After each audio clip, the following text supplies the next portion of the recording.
So we have a topic this week, according to the calendar, and it is Shannon's topic, and it is to do with limitations based on appearance. I have to say my first initial reaction to this, especially the title, was some of the limitations that I've experienced because of my appearance. Obviously, you have to deal with some issues finding clothing, and Gretchen discussed some of the hilarious names for clothing stores for bigger girls, but it's true. It's more expensive, and it's hard. It's really hard to find things that are flattering and things that you feel comfortable in and things that make you look age appropriate. I always find that I'm going to Torrid and Lane Bryant because I know everyone's down on the Lane Bryant, but you can find good things at Lane Bryant. You just have to really search for things that are age appropriate.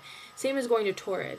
Sometimes when I go into Torrid, I feel like I'm not 13 years old, and so I can't pull some of those things off being 23 years old. So the same way that I have to go through Lane Bryant and find certain pieces that are age appropriate, I have to go and find certain things at Torrid that are age appropriate.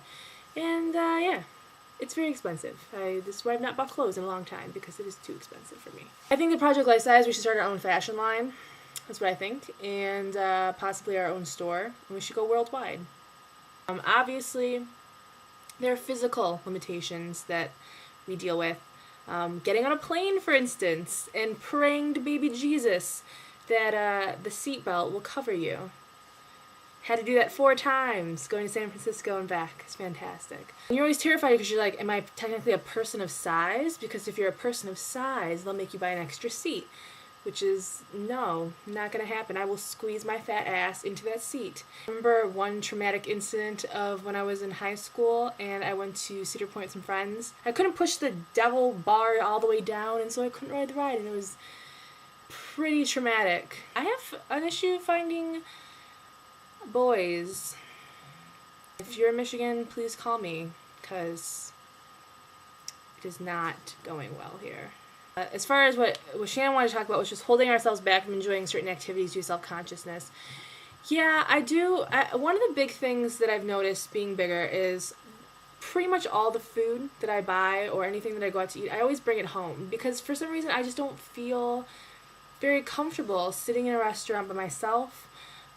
If I go with friends, it's fine, but just sitting down and eating, I feel like people are looking at me. And I actually had an experience coming home from San Francisco. I got to the airport like 7, 8 in the morning, something like that. And we had breakfast, me and Crystal. And then I got on the plane, and I was on the plane for like 6 or 7 hours.